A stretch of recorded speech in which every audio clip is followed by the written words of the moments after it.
হযরত সালামা আবু বকরের দরবার থেকে বের হয়ে গেলেন। তিনি চলে গেলেন হযরত ওমরের দরবারে গিয়ে বললেন, ওগো আমিরুল মুমিনিন, আমি একটা অপরাধ করে ফেলেছি। সাঈদ ইবনে আব্দুর রহমানের স্ত্রীর আমানতের খেয়ানত করে ফেলেছি। আমাকে কি আল্লাহ মাফ করবে? আমার কি তাওবার কোনো ব্যবস্থা আছে কিনা?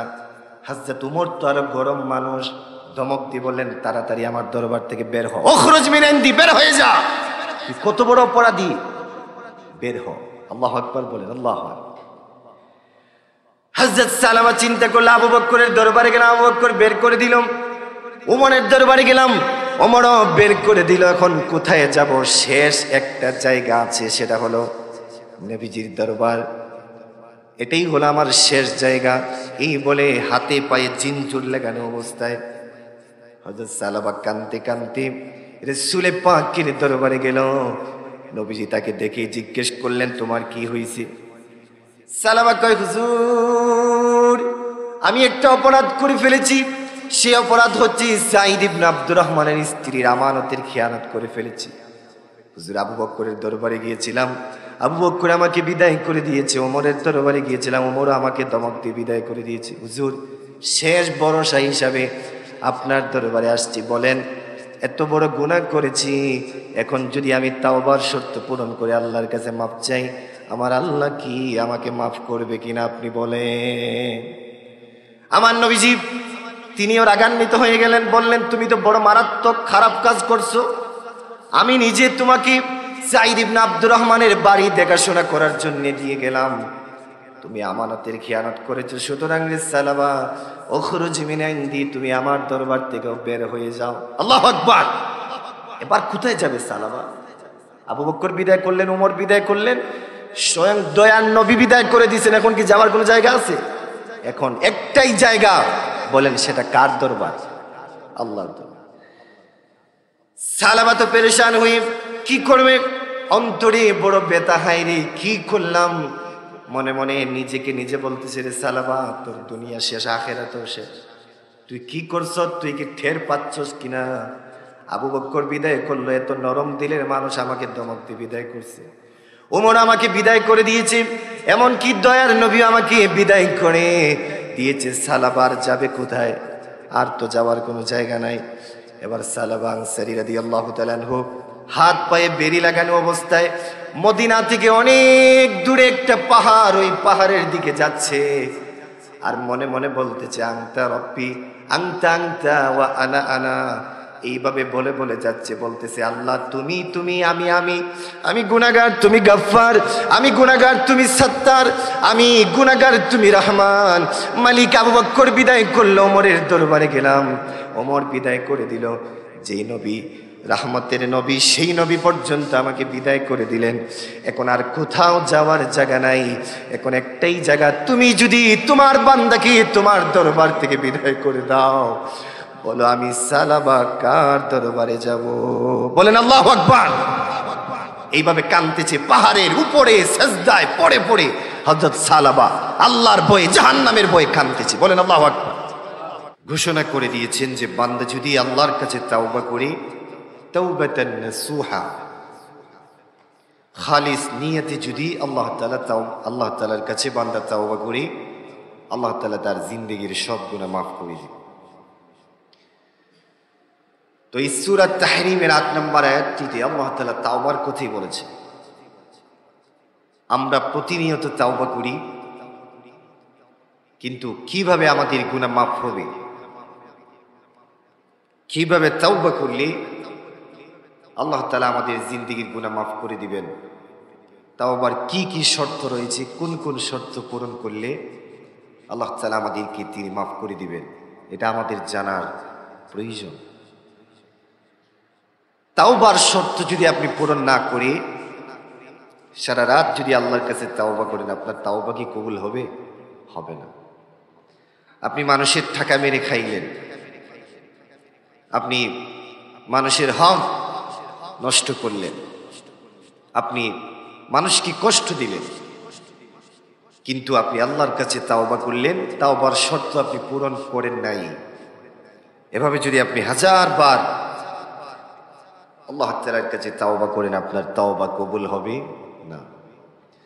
সেই জন্যেই আল্লাহ তাআলা পবিত্র কোরআনের সূরা তাহরিমে যে তাওবার কথা আল্লাহ বলছেন, এই আয়াতের ব্যাখ্যায় আব্দুল্লাহ ইবনে আব্বাস রাদিয়াল্লাহু তাআলা আনহু তিনি বলছেন যে তাওবাতান নাসুহা হচ্ছে এমন একটি তাওবা, আয় তাওবাতান মাকবুলাতান ইনদাল্লাহি লা ইয়ারুদ্দু।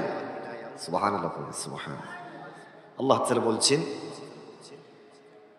যে তাওবায়ে নাসুহা হচ্ছে এমন একটি তাওবা যেটা আল্লাহর কাছে, যে তাওবা বান্দা করলে আল্লাহ তাআলা ওই তাওবা ফেরত দেন না। শুধুমাত্র আল্লাহ তাআলা যে তাওবা কবুল করেন বিষয়টি এরকম নয়। কেউ যদি তাওবায়ে নাসুহা করে, আল্লাহ তাআলা বলছেন আসা রাব্বুকুম আন ইউকাফিরা আনকুম সাইয়্যাতিকুম ওয়া ইউদখিলাকুম জান্নাতিন তাজরি মিন তাহতিহাল আনহার। আল্লাহ তাআলা বলছেন বান্দা যখন তাওবা করে, আমার কাছে যখন বান্দা মাফ চায়,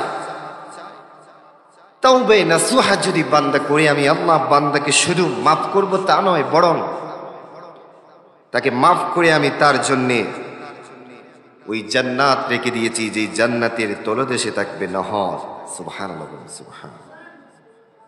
তো এই জন্যই আমাদেরকে তাওবা করতে হবে, তাওবার শর্ত পূরণ করে। কিভাবে তাওবা করলে আল্লাহ তাআলা আমাদেরকে মাফ করে দিবেন, কিভাবে তাওবা করলে তিনি আমাদের জীবনের গুনাহ মাফ করে দিবেন,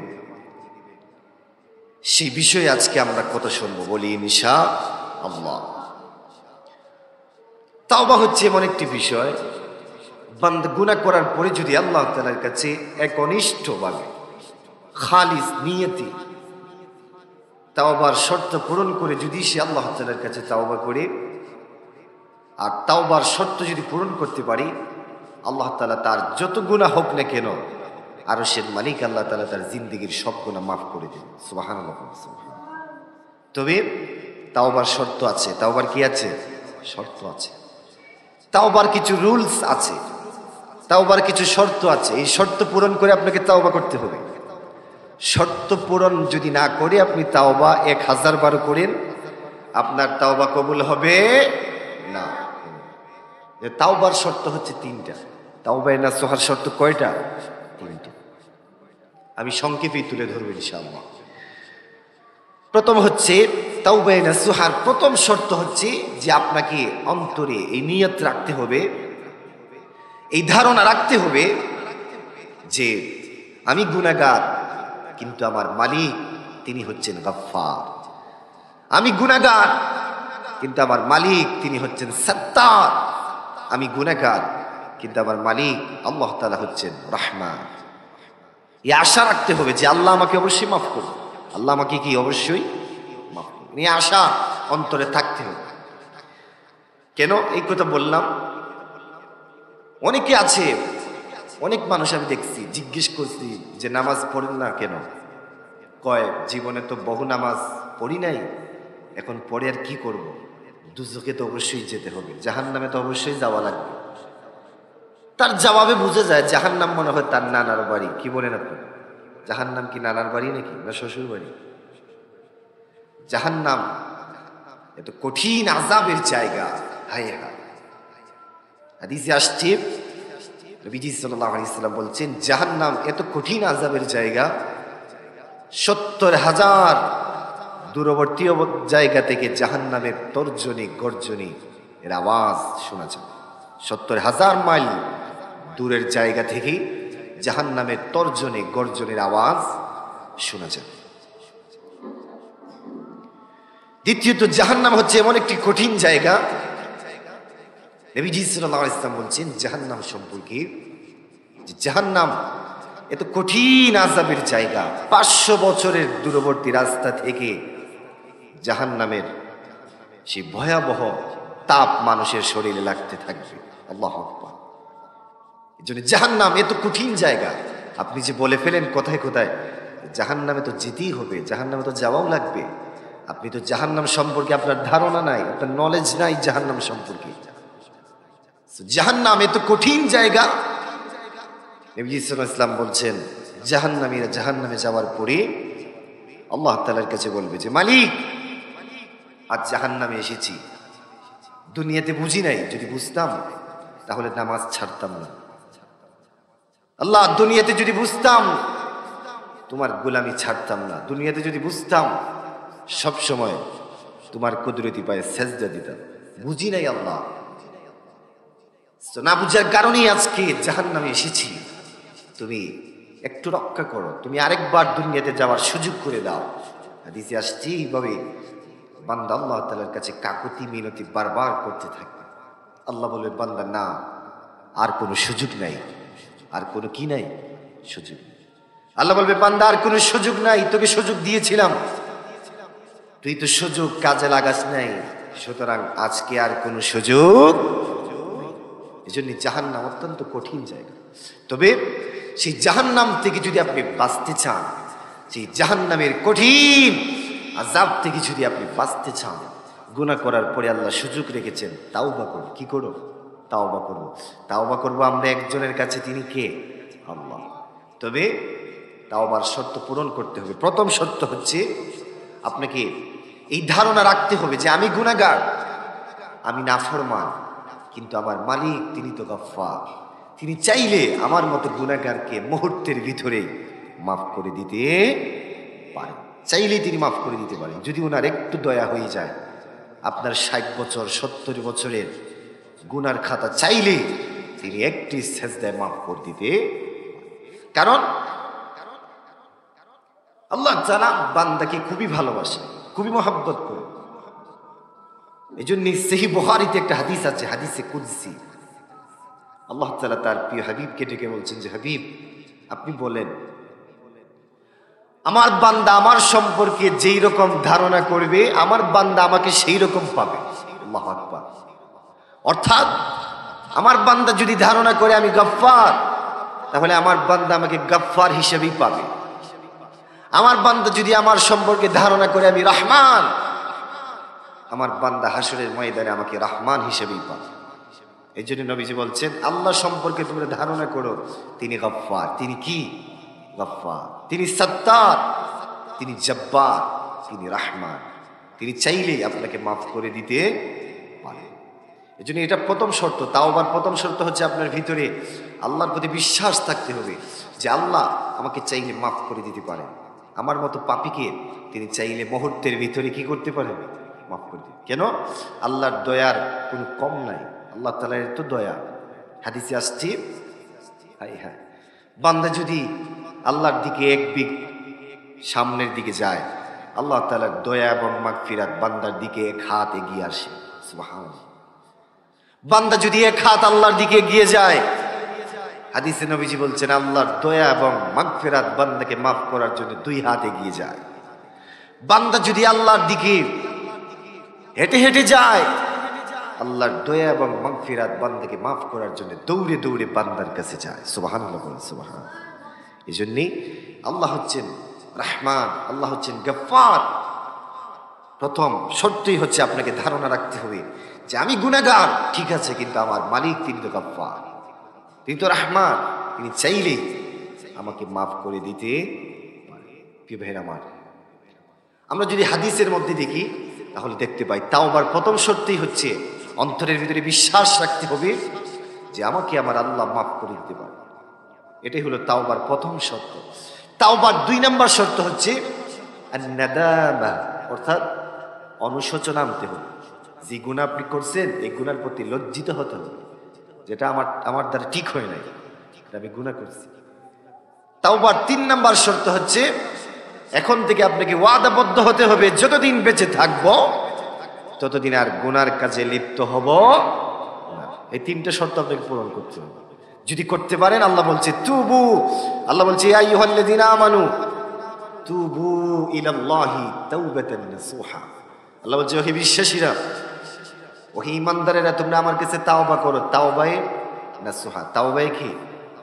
আবার নাসুহা বেগমের তাওবা না, এটা কি? তাওবায়ে নাসুহা মানে ওই তাওবা, তাওবাতান মাকবুলাতান ইনদাল্লাহি লা ইয়ারুদ্দু, যেই তাওবা করলে আল্লাহ শুধু মাফ করবে তা নয়, আল্লাহ সুসংবাদ দিয়েছে। আল্লাহ বলছে আসা রাব্বুকুম আন ইউকাফির আনকুম সাইয়্যাতিকুম ওয়া ইউদখিলাকুম জান্নাতিন তাজরি মিন তাহতিহাল আনহার। আল্লাহ বলছে তোমরা যদি তাওবা নাসুহা করো, শুধু আমি তোমাদেরকে মাফ করব তা নয়, শুধুমাত্র তোমাদেরকে মাফ করব বিষয়টি এরকম নয়। সুসংবাদ শোনো, সেটা কি? আসা রব্বুকুম আন ইউকাফির আনকুম সাইয়্যাতিকুম ওয়া ইউদখিলাকুম জান্নাতিন তাজরি মিন তাহতিহাল আনহার। ওই জান্নাতের সুসংবাদ আমি তোমাদেরকে দিচ্ছি, যেই জান্নাতের তলদেশে নহর থাকবে প্রবাহিত। বলেন সুবহান। এই জন্যে আমরা তাওবা করবো। গুনাহ করলে কি করব? তাওবা। এই জন্য তাওবার প্রথম শর্ত হচ্ছে আল্লাহ আমাকে মাফ করতে পারেন, তিনি চাইলে আমার মতো পাপীকে মুহূর্তে মাফ করে দিতে পারেন। এটাই হলো তাওবার ফার্স্ট শর্ত। এই শর্ত যদি আপনার ভিতরে থাকে যে আল্লাহ আমাকে মাফ করতে পারেন, আমার মতো বহু পাপীকে আল্লাহ মাফ করছেন, তো আমাকে কেন মাফ করবেন না? তাহলে আল্লাহ তাআলা বলেন আমি অবশ্যই আমার বান্দাকে মাফ করে দিব। বলেন সুবহান। সহিহ মুসলিম একটা হাদিস আসছে যে বনি ইসরাইলের এক উম্মত নবীজি সাল্লাল্লাহু আলাইহি ওয়াসাল্লাম সাহাবীদেরকে বলছেন এভাবে, ইন্না রাজুলাম মিন বনি ইসরাইল ক্বাতালা 99 ইনসানা। নবীজি সাল্লাল্লাহু আলাইহি ওয়াসাল্লাম বলছেন বনি ইসরাইলের এক লোক ছিল 99 জন মানুষকে খুন করেছে। কতজন? 99 জন। আল্লাহু আকবার। 99 জন মানুষকে খুন করে বনি ইসরাইলের এই উম্মত, তার ভিতরে আল্লাহর ভয় চলে আসছে, জাহান্নামের ভয় চলে আসছে। সে এক দরবেশের কাছে গেছে, এটা সহিহ মুসলিমের হাদিস। গিয়ে দরবেশকে বলতেছে হুজুর, আমি তো 99 জন মানুষকে হত্যা করেছি, এতজন মানুষকে আমি মার্ডার করেছি, আমাকে কি আল্লাহ মাফ করবে? আমি যদি তাওবা করি আমাকে কি আল্লাহ ক্ষমা করবে? ওই দরবেশ সাহেব রাগান্বিত মানুষ ছিলেন, এই কথা শুনে ওনার রাগ উঠে ধমক দিছেন, কি কস 99 জন মানুষকে খুন করে আসছ মাফ চাওয়ার জন্য, তোর মতো পাপীকে আল্লাহ মাফ করবে না। লোকটা সেও রাগান্বিত হয়ে গেল যে আমি আসলাম আপনার কাছে একটু সুসংবাদ শুনবো, আর আপনি আমাকে উল্টা আরো ধমক দিচ্ছেন, সুতরাং আপনাকেও আমি বেঁচে রাখবো না, বাঁচিয়ে রাখবো না। এই বলে ধারালো তরবারি বের করে ওই দরবেশের গলার মধ্যে যেই মাত্র দিয়েছে, বডি থেকে ওই দরবেশের মাথা আলাদা করে ফেলছে। আল্লাহু আকবার। এখন কতজনকে খুন করছে? 100 জন। কতজন? 100 জন মানুষকে খুন করছে। এখন তো তার ভিতরে আল্লাহর ভয় আরো বড় বেশি বেড়ে গেছে। কি করলাম? এতদিন তো স্বাভাবিক মানুষকে খুন করলাম, আর আজকে একজন দরবেশ সাহেবকে খুন করলাম, 100 জন মানুষকে খুন করেছি। সুতরাং আমার তো বাচ্চার কোনো আর দেখাই নাই, আমাকে সুসংবাদ জানতে হবে, আমি আল্লাহর কাছে তাওবা করতে হবে, দেখি আল্লাহ মাফ করে কিনা। লোকজনকে বলা বলি করলো, সবাই বলল ওই গ্রামে একজন বড় আলেম আছেন, আপনি তার কাছে যান, কি দেখেন উনি আপনাকে কি বলে। লোকটি চলে গেল 100 জন মানুষকে খুন করে ওই আলেমের কাছে দরবারে গিয়ে উপস্থিত হয়ে বলে, হুজুর আমি প্রথমে 99 জন মানুষকে খুন করেছি, একজন দরবেশের কাছে গিয়েছিলাম, যাওয়ার পরে তিনি যখন বলছেন আমাকে ক্ষমা করার কোনো সুযোগ নাই, ওনাকেও আমি হত্যা করছি। জোর 100 জন মানুষকে আমি মার্ডার করছি, আল্লাহ কি আমাকে মাফ করবে? আমার কি তাওবার কোনো শর্ত আছে? শর্ত পূরণ করলে কি আল্লাহ মাফ করবে? চিন্তা করেন, সহিহ মুসলিমের হাদিস। নবী সাল্লাল্লাহু আলাইহি ওয়াসাল্লাম সাহাবীদেরকে বলছেন, ওই আলেম তখন তাকে বললেন, চিন্তা করো না, টেনশন করো না, তোমার মতো 100 খুনের আসামিও যদি তাওবার দেওয়া, আল্লাহর দেওয়া তাওবার শর্ত পূরণ করে তাওবা করতে পারো, আল্লাহ তাআলা তোমাকেও মাফ করে দিবেন। সুবহানাল্লাহ। তবে তোমাকে মাফ করে দিবে, তবে শর্ত আছে। তাওবার কি আছে? শর্ত আছে। ওই যে আগে বলছিলাম না, তাওবার শর্ত আছে। ওই লোকটি আলেমকে জিজ্ঞেস করলো, আপনি যে আমাকে বলছেন মাফ করে দেওয়া হবে, তাওবার যে শর্ত বলতেছেন, কি কি শর্ত বলেন? ওই আলেম বলছেন, তাওবার 2টা শর্ত তোমাকে পূরণ করতে হবে। 1 নাম্বার শর্ত হচ্ছে, যেই গ্রামে তুমি বসবাস করো, যেই গ্রামে তুমি থাকো, ওই গ্রাম থেকে তুমি ভালো মানুষের গ্রামে চলে যেতে হবে।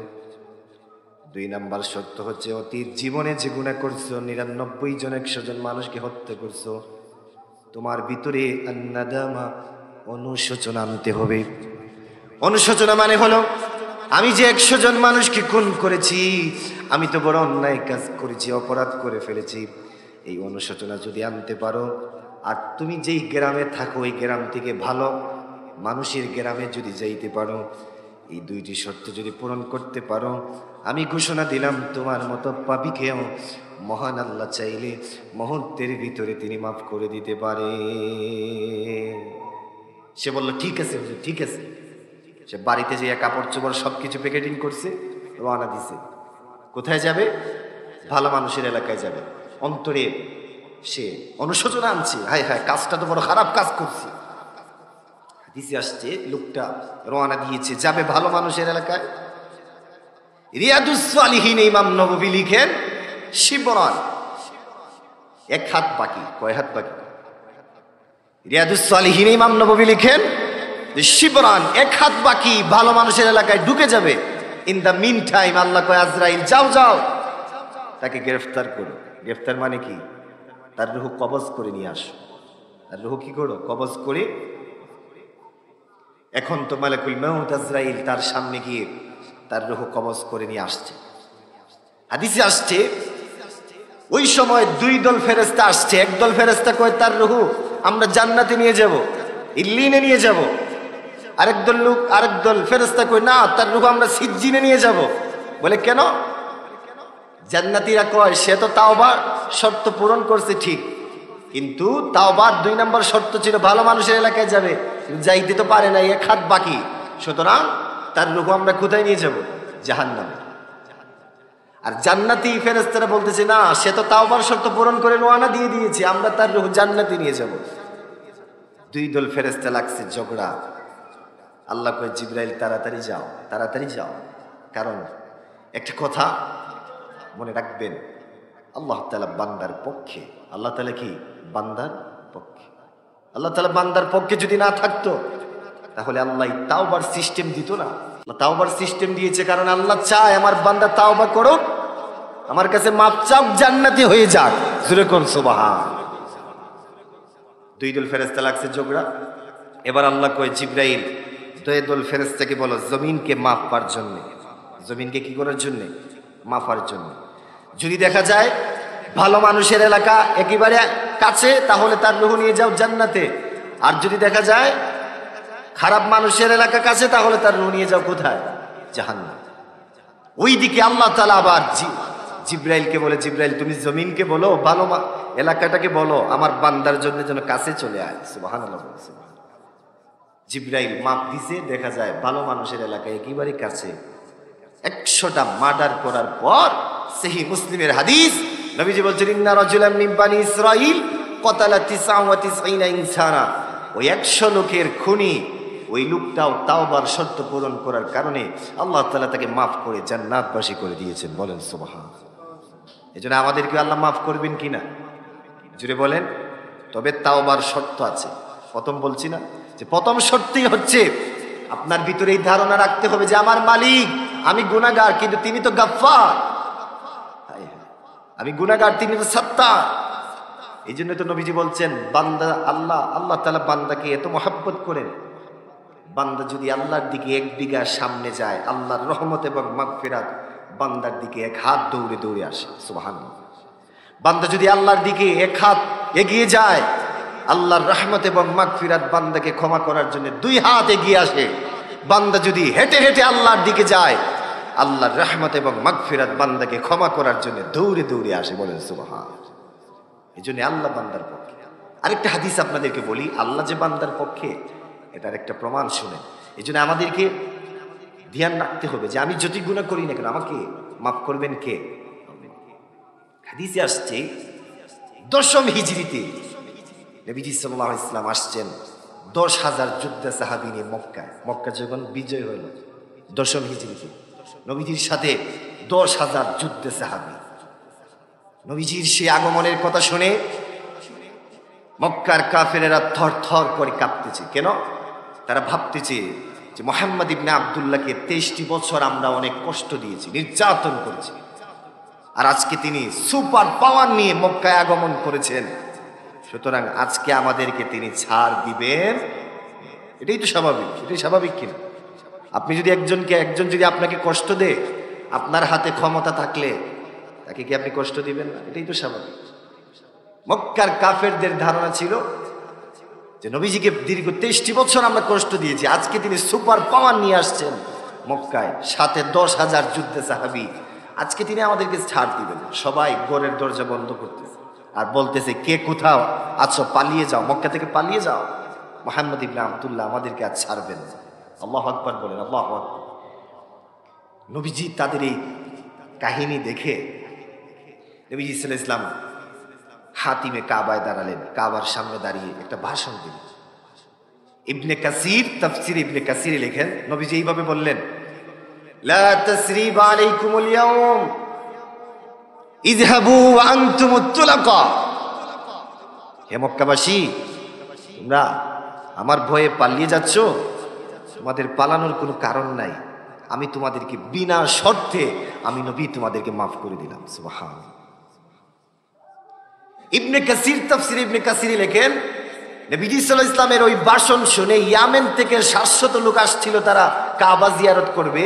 নবীজির এই একটি ভাষণ শুনে 700 লোক জায়গায় কালেমা পড়ে মুসলমান হয়ে গেছে। আর একটু জোরে বলেন না সুবহান। আল্লাহ আয়াত নাজিল করলেন, কোরআনের সূরাতুন নাসর আল্লাহ তাআলা নাজিল করলেন। আল্লাহ তাআলা বলছেন, এই আয়াতটি আপনাদের মুখস্থ আছে, এই সূরাটি মুখস্থ আছে। আল্লাহ তাআলা বলছেন, ইযা জাআ নাসরুল্লাহি ওয়াল ফাতহ ওয়া রাআইতান নাসা ইয়াদখুলুনা ফি দীনিল্লাহি আফওয়াজা।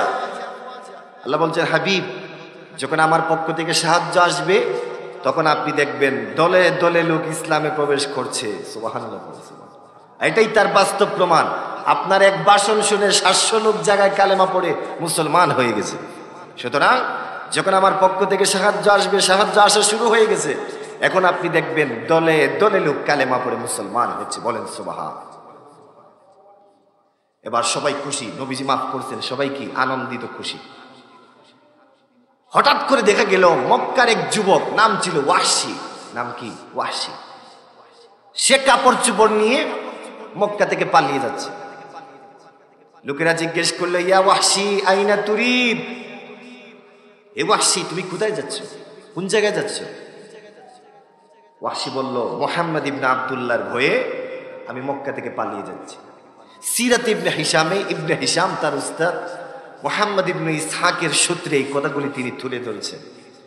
ওয়াহশী কয় যে মুহাম্মদ ইবনে আব্দুল্লাহর ভয়ে আমি পালিয়ে যাচ্ছি। বলে কেন?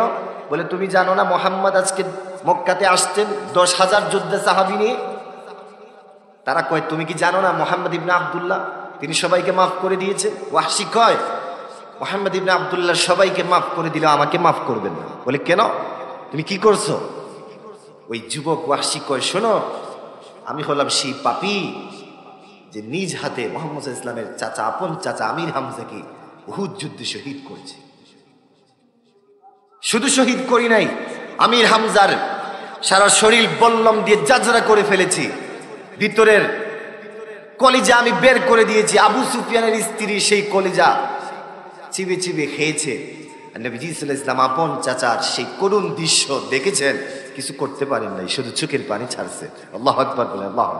ওয়াহশী কয়, নবীজি সবাইকে ক্ষমা করে দিলেও আপন চাচার হত্যাকারী আমাকে নবীজি ক্ষমা করবেন?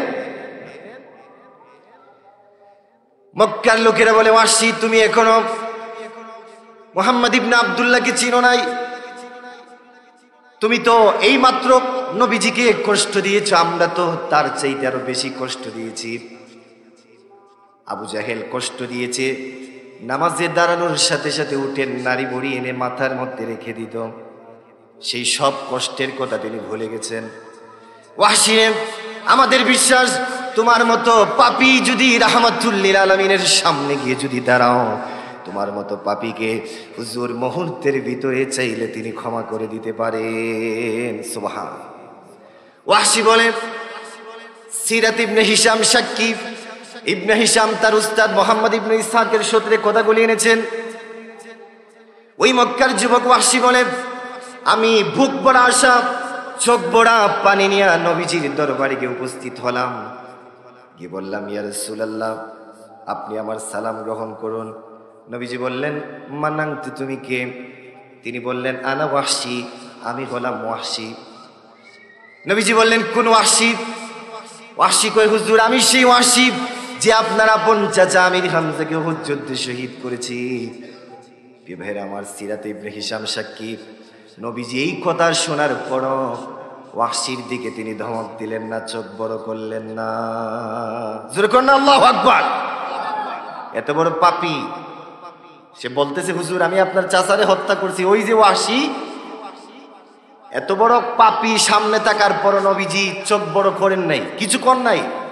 নবীজি মিষ্টি সুরে বলতেছেন ওয়াহশী কেন আসছো, কি জন্য আসছো?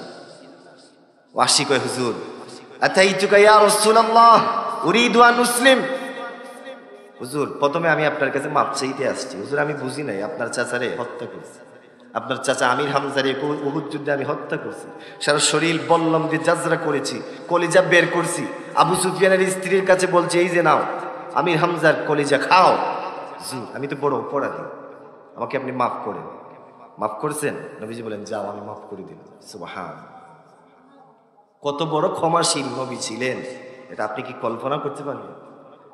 আপনার সামনে যদি আপনার বাবার হত্যাকারী, আপনার চাচার হত্যাকারী যদি এইভাবে এসে যদি সারেন্ডার হয়, আপনি কি করবেন? কিন্তু দেখেন নবীজি কোনো প্রতিশোধ না নিয়ে বলেন যাও তোমাকে আমি ক্ষমা করে দিই। ওয়াহশী কয় হুজুর ক্ষমা করছেন, তবে আমি মুসলমান হতে চাই। সুবহানাল্লাহ। নবীজি বলেন ঠিক আছে মুসলমান হও, এটা তো ভালো কথা, মুসলমান হও। হাদিসে আসছে ওয়াহশী কয় লা উরিদু আন মুসলিম হাত্তা আসমা কালাম আল্লাহ। হুজুর মুসলমান হবো, তবে আমার কিন্তু শর্ত আছে।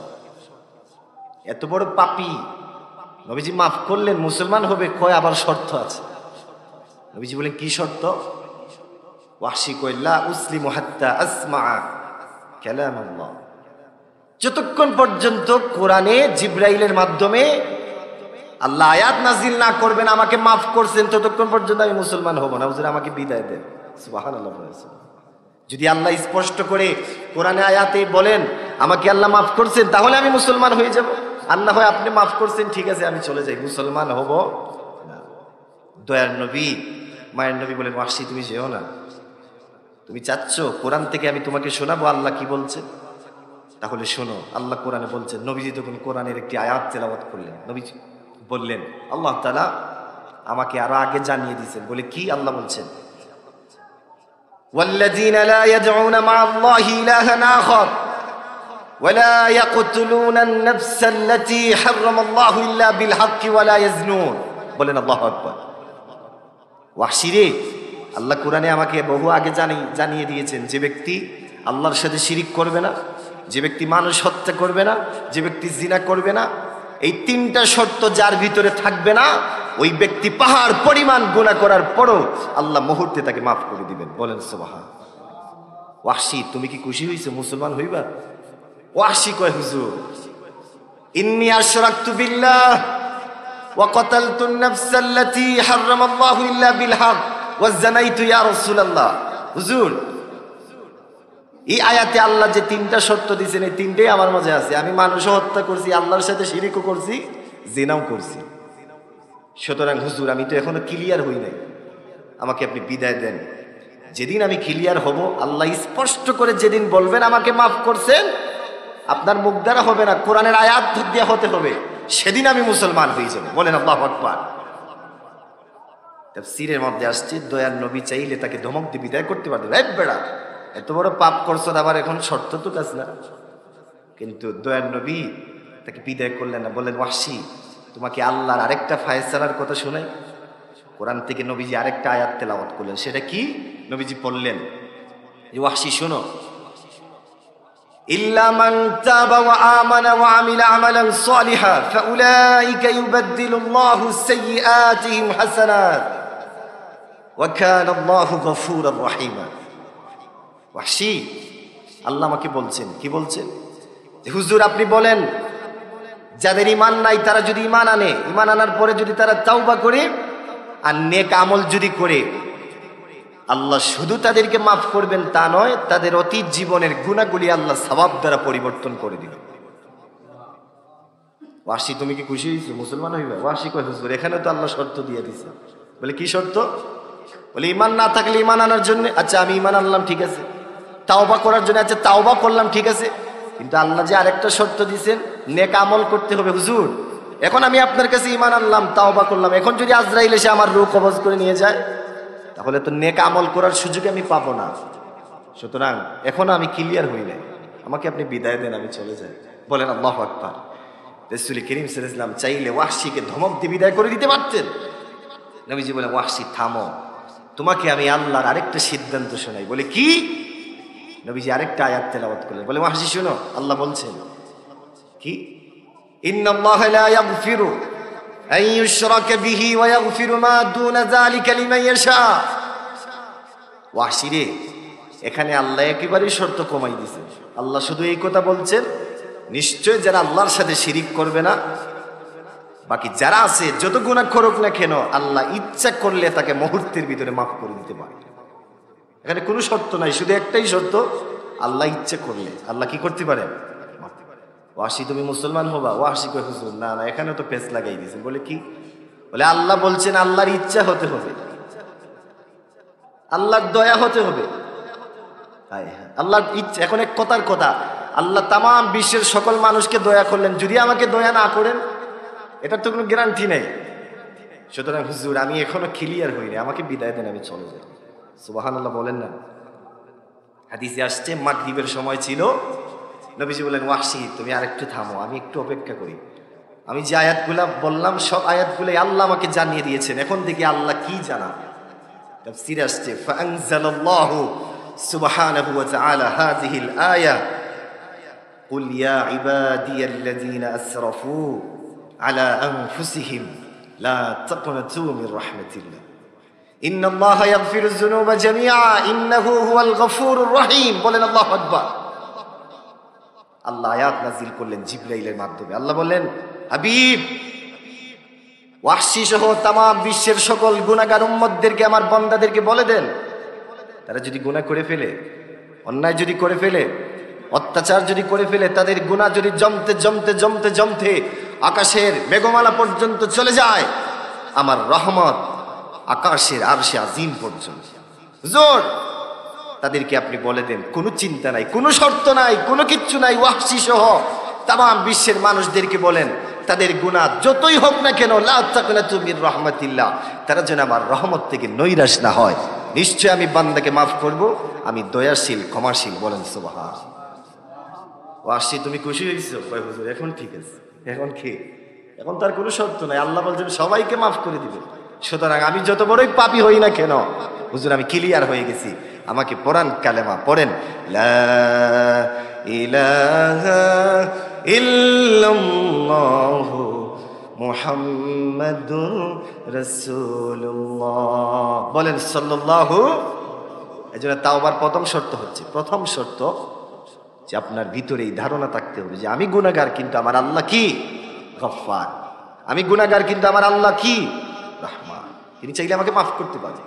আমার মতো পাপীকে মুহূর্তে চাইলে মাফ করতে পারেন। আরেকটা হাদিস আপনাদেরকে বলি, এই যে আল্লাহ বান্দাকে কিভাবে মাফ করে, আরেকটা হাদিস সংক্ষেপে তুলে ধরি। হাদিসটি বিভিন্ন সহিহ কিতাবে আসছে। নবী সাল্লাল্লাহু আলাইহি ওয়াসাল্লাম মক্কা থেকে হিজরত করে গেছেন মদিনায়। হাদিসটি বর্ণনা করেছেন হযরত আলী এইভাবে, وعن علي رضي الله تعالى عنه قال لما قدم النبي صلى الله عليه وسلم المدينة। হযরত আলী বর্ণনা করেন, নবীজি মক্কা থেকে মদিনায় গেলেন হিজরত করে। ওখানে যাওয়ার পরে মদিনার এক ধনী সাহাবী, নাম ছিল সাঈদ ইবনে আব্দুর রহমান। আর নবীজির সাথে মক্কা থেকে হিজরত করে গিয়েছিলেন একজন, নাম ছিল হযরত সালাবা আল আনসারী রাদিয়াল্লাহু তাআলা। নবীজি দুইজনকে ভাই বানালেন, বললেন আজ থেকে তুমি তার ভাই। সাঈদ ইবনে আব্দুর রহমান অনেক সম্পদশালী লোক ছিলেন। নবীজি বললেন, তোমার তো টাকা পয়সার অভাব নাই, আমার সালাবা আমার সাথে সম্পদ টাকা পয়সা সবকিছু মক্কায় রেখে চলে আসছে, তুমি একটু তোমার বাড়িতে জায়গা দাও। কারণ মক্কা থেকে যারাই নবীদের সাথে গিয়েছিলেন সবাইকে মদিনার মানুষ জায়গা দিত।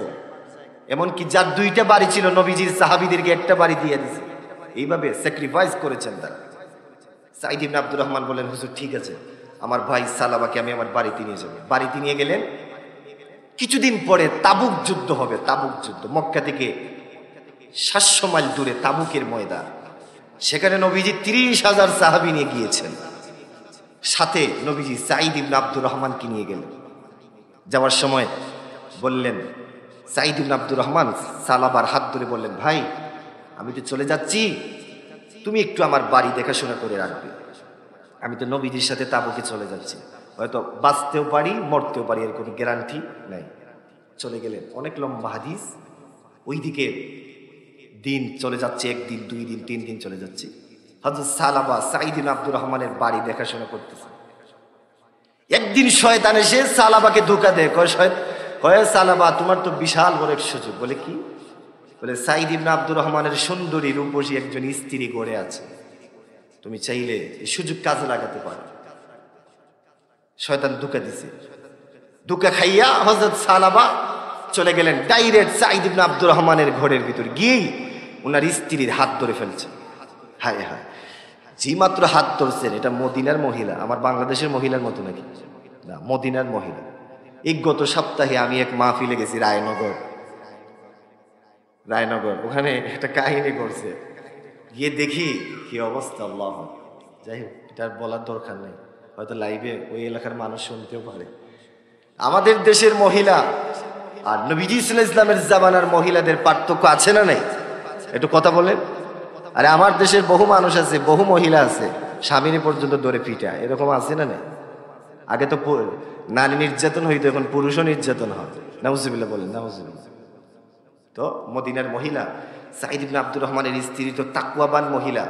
যেই মাত্র সালাবা হাত ধরছে, হাদিসে আসছে, মুহূর্তের ভিতরে সাঈদ ইবনে আব্দুর রহমানের স্ত্রী কই, ইয়া সালাবা ইত্তাকিল্লাহ, এ সালাবা, তুমি ভয় করে একজনকে, বলেন তিনি কে? আল্লাহকে ভয় করো। আমি তো তোমার ভাইয়ের রেখে যাওয়া আমানত, তুমি যে আমানতের খেয়ানত করতেছো বুঝো না? কিয়ামতের মাঠে আল্লাহর সামনে কি জবাব দিবে? জাহান্নাম তো তোমার জন্য নির্ধারিত হয়ে যাবে। এই একটা শব্দ বলার সাথে সাথেই সাঈদ ইবনে আব্দুর রহমানের স্ত্রীর মুখ থেকে একটা কথা শোনার সাথে সাথেই হযরত সালাবার ভিতরে আল্লাহর ভয় পয়দা হয়ে গেছে, জাহান্নামের ভয় পয়দা হয়ে গেছে। সঙ্গে সঙ্গে হাত ছেড়ে দিয়েছে, এতটুকুই, হাত ছেড়ে দিয়ে চলে আসছেন বাড়িতে। ওনার একটা মেয়ে ছিল, খিমসানা নাম, ছোট্ট মেয়েকে এসে বলে, মা তুই একটা বেরিয়ান এনে আমার হাত পাবা। মেয়ে কই, কেন বাবা, কি হয়েছে? বলে, আমি বিশাল বড় একটা অপরাধ করে ফেলছি, আমি জাহান্নামের আসামি হয়ে গেছি। দুনিয়াতে যদি তুই বেরি না লাগাস, ঠিক ওই কিয়ামতের মাঠে ফেরেশতারা আমার হাত পায়ে বেরি লাগিয়ে আমাকে টেনে টেনে জাহান্নামে নিয়ে যাবে, তাড়াতাড়ি বেরি লাগা। ছোট্ট মেয়ে বাবার কথায় হাতে পায়ে বেরি লাগাইছে। হযরত সালাবা মদিনার থেকে অনেক দূর চলে যাচ্ছে। কিছুদিন পরে নবীজি সাল্লাল্লাহু আলাইহি ওয়াসাল্লাম তাবুক যুদ্ধ থেকে চলে আসলেন। সালাবা পেরেশান হয়ে রাত দিন একাধার করে করে শুধু কাঁদে। নবীজি সাল্লাল্লাহু আলাইহি ওয়াসাল্লামের খবর শুনেছেন, নবীজি আসছে, খবর শুনে তিনি গেলেন আবু বকরের বাড়িতে। নবীজির ওই সাহাবী সালাবা সেদিন আবু বকরের বাড়িতে গেলেন, গিয়ে বললেন, ওকে আবু বকর, আমি আসছি একটা জিনিস তোমার কাছে জানার জন্য। বলে কি? বলে এইভাবে আমি সাঈদ ইবনে আব্দুর রহমানের স্ত্রীর আমানতের খেয়ানত করেছি। আমি বুঝি নাই, শয়তানের ধোঁকায় পড়ে তার স্ত্রীর হাত ধরে ফেলেছি। এখন তো জাহান্নামের ভয়, আল্লাহর আযাবের ভয়, জাহান্নামের ভয় আমার ভিতরে চলে আসছে। তুমি বলো, হাল্লিমান তাওবা, আমার কি তাওবার কোনো সুযোগ আছে কিনা? আমি এই অপরাধ করার পর এখন যদি আল্লাহর কাছে মাফ চাই, আল্লাহ কি আমাকে মাফ করবে কিনা? হযরত আবু বকর সিদ্দিক রাদিয়াল্লাহু তাআলা এই কথা শুনে চোখ বড় করলেন, লাল করলেন, বসার থেকে দাঁড়িয়ে গেলেন। এই মিয়া, তুমি করছো কি? তুমি তো বিশাল বড় অপরাধ করে ফেলেছো। আমি জানি না তোমাকে আল্লাহ মাফ করবে কিনা, তবে উখরুজ মিন ইনদি, তুমি আমার দরবার থেকে বের হয়ে যাও। আল্লাহু আকবার। হযরত সালামা আবু বকরের দরবার থেকে বের হয়ে গেলেন। তিনি চলে গেলেন হযরত ওমরের দরবারে, গিয়ে বললেন, ওগো আমিরুল মুমিনিন, আমি একটা অপরাধ করে ফেলেছি, সাঈদ ইবনে আব্দুর রহমানের স্ত্রীর আমানতের খেয়ানত করে ফেলেছি। আমাকে কি আল্লাহ মাফ করবে? আমার কি তাওবার কোনো ব্যবস্থা আছে কিনা? হযরত ওমর তো আরো গরম মানুষ, ধমক দিয়ে বললেন, তাড়াতাড়ি আমার দরবার থেকে বের হ, উখরুজ মিন ইনদি, বের হয়ে যা। কত বড় অপরাধী, বের হ। আল্লাহু আকবার বলেন, আল্লাহু আকবার। হযরত সালামা চিন্তা করল, আবু বকরের দরবারে গেলাম, আবু বকর বের করে দিল। ওমরের দরবারে গেলাম, ওমরও বের করে দিল। এখন কোথায় যাব? শেষ একটা জায়গা আছে, সেটা হলো নবীজির দরবার। এটাই হলো আমার শেষ জায়গা। এই বলে হাতে পায়ে জিনজুর লাগানো অবস্থায় হযরত সালাবা কাঁদতে কাঁদতে রাসূল পাকের দরবারে গেল। নবীজি তাকে দেখে জিজ্ঞেস করলেন, তোমার কি হয়েছে? সালাবা কয়, হুজুর, আমি একটা অপরাধ করে ফেলেছি। সে অপরাধ হচ্ছে সাঈদ ইবনে আব্দুর রহমানের স্ত্রীর আমানতের খেয়ানত করে ফেলেছি। হুজুর, আবু বকরের দরবারে গিয়েছিলাম, আবু বকর আমাকে বিদায় করে দিয়েছে। ওমরের দরবারে গিয়েছিলাম, ওমর আমাকে ধমক দিয়ে বিদায় করে দিয়েছে। হুজুর, শেষ ভরসা হিসাবে আপনার দরবারে আসছি, বলেন এত বড় গুনাহ করেছি, এখন যদি আমি তাওবার শর্ত পূরণ করে আল্লাহর কাছে মাপ চাই, আমার আল্লাহ কি আমাকে মাফ করবে কিনা আপনি বলেন। আমার নবীজি তিনিও রাগান্বিত হয়ে গেলেন, বললেন, তুমি তো বড় মারাত্মক খারাপ কাজ করছো। আমি নিজে তোমাকে সাঈদ ইবনে আব্দুর রহমানের বাড়ি দেখাশোনা করার জন্য দিয়ে গেলাম, তুমি আমানতের খেয়ানত করেছো। সুতরাং রে সালাবা, উখরুজ মিন ইনদি, তুমি আমার দরবার থেকে বের হয়ে যাও। আল্লাহু আকবার। এবার কোথায় যাবে সালাবা? আবু বকর বিদায় করলেন, ওমর বিদায় করলেন, স্বয়ং দয়ার নবী বিদায় করে দিয়েছেন। এখন কি যাওয়ার কোনো জায়গা আছে? এখন একটাই জায়গা, বলেন সেটা কার দরবার? আল্লাহর দরবার। সালাবা তো পেরেশান হয়ে কি করবে, অন্তরে বড় ব্যথা, হায়রে কি করলাম। মনে মনে নিজেকে নিজে বলতেছে, রে সালাবা, তোর দুনিয়া শেষ, আখিরাতও শেষ। তুই কি করছ, তুই কি টের পাচ্ছস কিনা? আবু বকর বিদায় করলো, এত নরম দিলের মানুষ আমাকে ধমক দিয়ে বিদায় করছে। ওমর আমাকে বিদায় করে দিয়েছে, এমন কি দয়ার নবী আমাকে বিদায় করে দিয়েছে। সালাবার যাবে কোথায়? আর তো যাওয়ার কোনো জায়গা নাই। এবার সালাবা আনসারী রাদিয়াল্লাহু তাআলা আনহু হাত পায়ে বেরি লাগানো অবস্থায় মদিনা থেকে অনেক দূরে একটা পাহাড়, ওই পাহাড়ের দিকে যাচ্ছে। আর মনে মনে বলতেছে, আংতা রব্বি আংতা আংতা ওয়া আনা আনা, এইভাবে বলে বলে যাচ্ছে। বলতেছে, আল্লাহ তুমি তুমি, আমি আমি, আমি গুনাহগার তুমি গফফার, আমি গুনাহগার তুমি সত্তার, আমি গুনাহগার তুমি রহমান। মালিক। আবু বকর বিদায় করলো, ওমরের দরবারে গেলাম, ওমর বিদায় করে দিল। যেই নবী রহমতের নবী, সেই নবী পর্যন্ত আমাকে বিদায় করে দিলেন। এখন আর কোথাও যাওয়ার জায়গা নাই, এখন একটাই জায়গা। তুমি যদি তোমার বান্দাকে তোমার দরবার থেকে বিদায় করে দাও, বলো আমি সালাবা কার দরবারে যাব? বলেন আল্লাহু আকবার। এইভাবে কাঁদতেছে পাহাড়ের উপরে, সাজদায় পড়ে পড়ে হযরত সালাবা আল্লাহর ভয়ে, জাহান্নামের ভয়ে কাঁদতেছে। বলেন আল্লাহু আকবার। ওইদিকে হযরত সালাবার কান্না দেখে আল্লাহর ভিতরে মায়া লেগে গেছে। সুবহানাল্লাহ, আল্লাহর দয়া চলে আসছে। এই জন্য আগেই বলছি ভাইরা, আল্লাহ বান্দাকে সব সময় চায় আল্লাহ মাফ করে দিতে। এই জন্য হাদিসে আসছে, বান্দা যদি আল্লাহর দিকে 1 বিঘা সামনের দিকে যায়, আমার আল্লাহর রহমত এবং মাগফিরাত বান্দার দিকে 1 হাত এগিয়ে আসে। বান্দা যদি আল্লাহর দিকে 1 হাত এগিয়ে যায়, আমার আল্লাহর দয়া এবং মাগফিরাত বান্দার দিকে 2 হাত এগিয়ে আসে। বান্দা যদি আল্লাহর দিকে হেঁটে হেঁটে যায়, আমার আল্লাহর দয়া এবং মাগফিরাত বান্দাকে ক্ষমা করার জন্য দৌড়ে দৌড়ে আসে। সুবহান। হযরত সালাবার সেই করুণ কাহিনী দেখে আল্লাহর দয়া চলে আসছে। সন্ধ্যার পরে জিব্রাইলকে আল্লাহ পাঠিয়ে বলে, জিব্রাইল যাও যাও, তাড়াতাড়ি করে আমার বন্ধুকে গিয়ে একটা প্রশ্ন করো।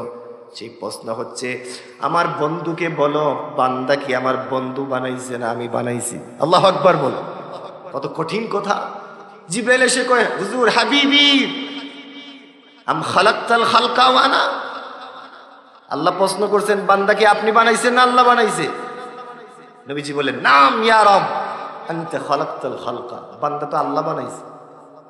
জিব্রাইল কয়, হুজুর বান্দা যদি আল্লাহ বানাইয়া থাকে, তো আপনার সালাবাকে কেন বিদায় করলেন? বাশশির আবদি কদ গফারতু লা, আল্লাহ সুসংবাদ দিয়েছেন, সালাবার তাওবা আল্লাহ কবুল করে তার জিন্দেগীর গুনাহ মাফ করে দিয়েছে। তাড়াতাড়ি খবর দেন, তাড়াতাড়ি খবর। সুবহানাল্লাহ। নবীজি এবার টেনশনে পড়লেন, কোথায় পাবো সালাবাকে? নিজে একটু লজ্জিত হলেন। নবীজি মসজিদে নববীর ভিতরে হযরতে আলীকে বললেন, আলী তুমি দাঁড়াও। নবীজি হযরতে সালমান ফারসিকে বললেন, তুমি দাঁড়াও।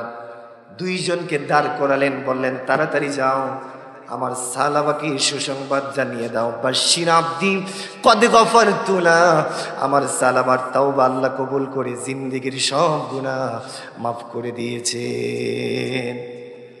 হযরত আলী এবং সালমান 2 জন রওনা হলেন। যেতে যেতে অনেক খোঁজাখুঁজি করলেন, কিন্তু সালাবার কোনো পাত্তাই পাওয়া যায় না। হঠাৎ করে একজন পাহাড়ের নিচে, ওই মদিনার অনেক দূরে পাহাড়ের নিচে একজন রাখালকে দেখতে পাইলেন। ওই রাখালকে জিজ্ঞেস করলেন, রাখালে তুমি কি এমন কাউকে দেখছো কিনা যে আল্লাহর ভয়ে জাহান্নামের ভয়ে কাঁদতেছে? রাখাল কয়, ওই রকম কেউ আমি চিনি না, তবে একটা লোক প্রতিদিন রাত্রে এসে পাহাড়ের উপরে সেজদায় পড়ে পড়ে কান্দে আর কয়, তুমি গফফার আমি গুনাহগার, তুমি রহমান আমি গুনাহগার, তুমি সত্তার আমি গুনাহগার। রে সালমান, রে আলী, আমার বিশ্বাস হলো উনি হবে তোমাদের সেই সালাবা আনসারী। সুবহানাল্লাহ। এবং হযরত সালমান দুজন পাহাড়ের উপরে উঠলেন। উঠে দেখেন আল্লাহর বান্দা হযরত সালাবা জাহান্নামের ভয়ে, কবরের আযাবের ভয়ে চিৎকার দিয়ে দিয়ে কাঁদতেছে। পিছন থেকে হযরত আলী এবং হযরত সালমান ফারসি দুইজন হযরত সালাবার দুই হাত ধরলেন, দাঁড় করালেন আর বললেন, সালাবা তোমার চিন্তার কারণ নাই, টেনশনের কারণ নাই, বাশির আব্দি, আল্লাহ তাআলা তোমার জিন্দেগির সব গুনাহ মাফ করে দিয়েছে। সুবহান। চলো চলো মদিনায় চলো। তিনি তো সুসংবাদ পাইছেন, দুইজনে দুই হাত ধরছেন, দুর্বল হয়ে গেছেন, খানা পিনা কিচ্ছু নাই, শুধু জাহান্নামের ভয়ে। আমরা তো গুনাহ করি, আমাদের ভিতরে কোনো টেনশনই আসে না, কত গুনাহ করতেছি, কিন্তু সাহাবায়ে কেরাম একটু ভুল হয়ে গেলে হায় হায় কি যে অনুশোচনা করতে, এটার কল্পনা আপনি করতে পারবেন। এবার দুজন নিয়ে আসলেন, অনেক লম্বা হাদিস নিয়ে আসার পরে ওইদিকে মসজিদে নববীতে হযরত বেলাল মাগরিবের আজান দিয়ে কামত দিয়ে ফেলছেন, তারাও পিছনে দাঁড়িয়ে গেলেন। নবীজি মাগরিবের নামাজ শুরু করলেন। নামাজের মধ্যে নবীজি তেলাওয়াত করলেন কোরআনের সেই সূরা সূরাতুত তাকাসুর তেলাওয়াত শুরু করলেন। প্রথম রাকাতে পড়লেন, আলহাকুমুত তাকাসুর হাত্তা যুরতুমুল মাকাবির। নবীজি মাগরিবের সালাতে যখন প্রথম আয়াত তেলাওয়াত করলেন, আলহাকুমুত তাকাসুর বলে নবীজি যখন প্রথম আয়াত তেলাওয়াত করলেন, হযরত সালাবা চিৎকার দিলেন। নবীজি দ্বিতীয়বার তেলাওয়াত করলেন, হাত্তা যুরতুমুল মাকাবির। হযরত সালাবা আরেকবার চিৎকার দিলেন।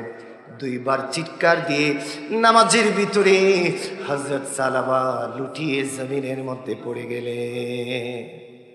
নামাজ শেষ হয়ে গেল। শেষ হওয়ার পরে নবীজি হযরত সালমান ফারসিকে বললেন, আমার সাহাবী সালাবার মাথার মধ্যে পানি ঢালো, দেখো আমার সাহাবী সালাবা অজ্ঞান হয়েছে মনে হয়। হযরত সালমান ফারসি বলেন, হুজুর আপনার সাহাবী সালাবার মাথায় পানি ঢাললে কাজ হবে না, দুনিয়া। আপনার সাহাবী সালাবা জাহান্নামের ভয়ে, আল্লাহর ভয়ে কাঁদতে কাঁদতে নামাজের ভিতরেই দুনিয়া থেকে বিদায় হয়ে গেছে। সুবহানাল্লাহ। নবীজি কান্না শুরু করলেন।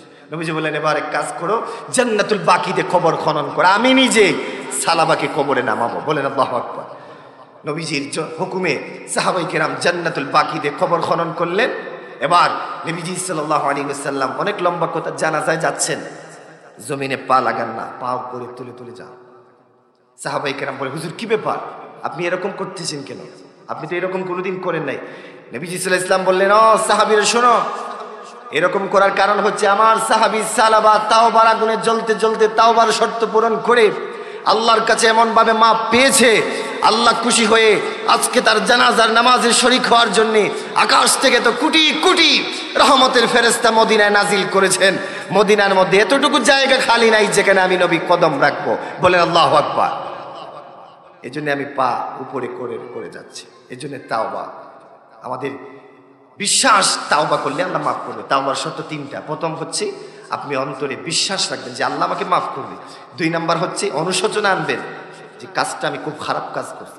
3 নাম্বারে আপনি অতীত জীবনের গুনাহ ছেড়ে দিয়ে ভবিষ্যতে ওয়াদাবদ্ধ হবেন, আর জীবনে আমি গুনাহ করব না। এখন আপনি তাওবা করলেন, সুদও খাইলেন, তাওবা করলেন, ঘুষও খাইলেন, তাওবা করলেন, জিনাও করলেন, এটা কোনো কাজ হবে না। এই জন্যে আমাদেরকে আল্লাহ সিস্টেম দিয়েছে উম্মতে মুহাম্মাদীদের।